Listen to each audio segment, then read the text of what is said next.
Peringatan 1 Muharram 1447 jam di Pamekasan, Jawa Timur, menjadi sorotan usai beredar video viral yang memperlihatkan seorang pengusaha tembakau bernama Hairul Umam, atau dikenal sebagai Haji Her, menaburkan uang kepada peserta pawai dari lantai 2 rumahnya. Peristiwa tersebut terjadi di Desa Blumbungan, Kecamatan Larangan, pada Kamis, 26 Juni tahun 2025. Dalam video berdurasi 40 detik, yang tersebar di berbagai platform seperti Facebook, TikTok, dan Instagram, terlihat warga serta peserta pawai berebut uang pecahan Rp100.000 yang dilempar dari atas rumah. Beberapa bahkan nekat melompati pagar demi mendapatkan uang tersebut. Respons warganet terhadap kejadian itu beragam.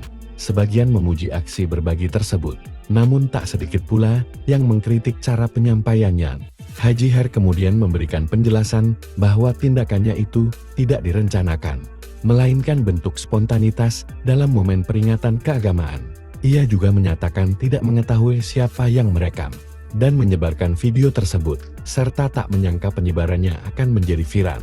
Ia mengaku bahwa setelah video itu beredar luas, banyak orang menghubunginya secara langsung.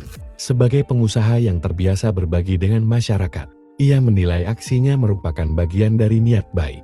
Meskipun dampaknya di media sosial membuat sorotan luas, ia juga menyadari bahwa media sosial bisa membesar-besarkan tindakan yang sebenarnya dilakukan secara sederhana dan tidak disengaja.